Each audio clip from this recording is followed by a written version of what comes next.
तो एक गांव में एक दूध वाला अपने वो राजदूत मोटरसाइकिल पे दूध के ड्रम लेके हर रोज जगह जगह घर घर दूध डालने जाता था।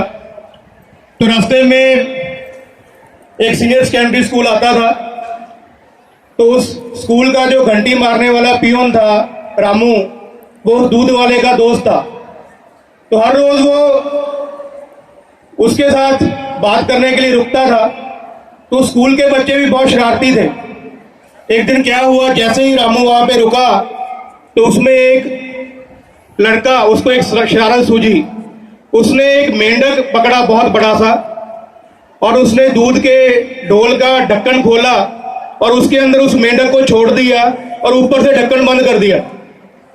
अब अंदर जब मेंढक दूध में गिरा तो वो सोचने लगा कि भाई ये कहां फंसा दिया मेरे को, ये सफेद सफेद सी क्या चीज है, मैंने तो कभी देखी नहीं, अब मैं क्या करूं। और भगवान भी देखो, उसको भी हमारे ऊपर दया नहीं आती। एक बड़ा छोटा सा हमें बनाया है, कोई पावर नहीं दी, अब मैं क्या करूं, मुझे कोई समझ नहीं आ रहा। ये भगवान भी कैसा है, वो बच्चा भी कैसा है, कैसा शरारती बच्चा पैदा किया घर वालों ने, घर में नहीं रखते संभाल के, यहाँ भेज देते हमें तंग करने के लिए। ये सोचता सोचता सोचता उसने कुछ नहीं किया और वो दूध में डूबकर मर गया। दूध वाला आगे गया, उसने ढक्कन खोला, देखा कि एक मेंढक तैर रहा है।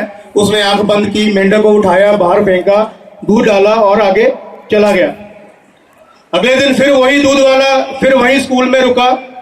वो बच्चे को फिर शरारत सूझी, उसने एक और मेंढक पकड़ा और उसी दूध के ड्रम में दोबारा से डाल दिया, ढक्कन ऊपर से बंद कर दिया। अब ये मेंढक भी अंदर जाके सोच रहा है, कहता है यार बच्चा बहुत शरारती है, अब मैं क्या करूं। कहता चलो कुछ सोचते हैं।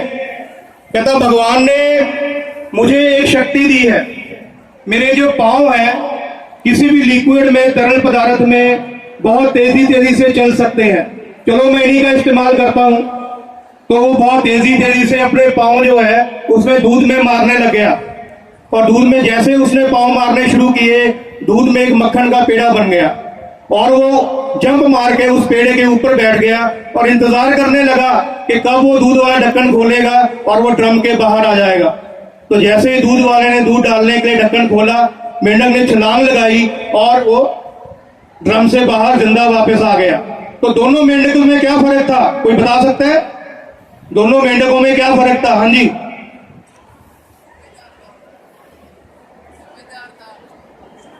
भाग के आ जाओ, आगे भाग के समझदार था वो। क्या फर्क था दोनों की समझ में? उसने अपनी समझ नहीं बरती। उसने अपनी समझ नहीं बरती। बेसिकली उनके दोनों के नजरिए में फर्क था। एक मेंढक जो था वो नेगेटिव सोचता था, एक मेंढक जो था वो पॉजिटिव सोचता था। और यही फर्क है एक सक्सेसफुल और अनसक्सेसफुल आदमी में। पहले मेंढक का नाम जानना चाहोगे आप? पहले मेंढक का नाम जानना चाहोगे? पहले मेंढक का नाम था दुखीराम और दूसरे मेंढक का नाम था सुखीराम। और दुखीराम और सुखीराम वो मेंढक नहीं, हम में से ही हम लोग हैं। हम या तो दुखीराम है या सुखीराम है, और दुखीराम बनना है या सुखीराम बनना है ये आपकी चॉइस है, आपको कोई नहीं बनाता। जैसा हम सोच लेते हैं वैसा बन जाते हैं।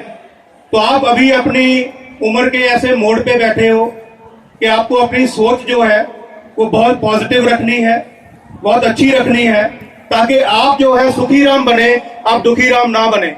आपके अंदर जो भी गुण दिए हैं भगवान ने, जो भी अच्छाइयां दी हैं, उनको पहचानिए, उनको यूज करें और अपनी लाइफ को सुधारें, और अपने साथ जो लोग जुड़ेंगे आपके, उनकी लाइफ को भी सुधारें, तभी आप सुखीराम बनेंगे। अब मैं थोड़ा सा कुछ कोर्सेज के बारे में आपसे बात करता हूं। +2 के बाद बेसिकली जो भी बच्चे हैं वो 3 स्ट्रीम्स में जाते हैं 10th के बाद +2 करने। या तो वो आर्ट्स में जाते हैं, या वो कॉमर्स में जाते हैं, या वो इंजीनियरिंग या साइंस चुनते हैं।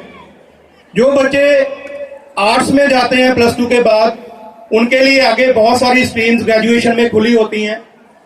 +2 के बाद वो अपनी BA कर सकते हैं, simple. They can go into fashion also, they can go into hotel management also, they can go into art and drama also, they can pursue music also, they can go into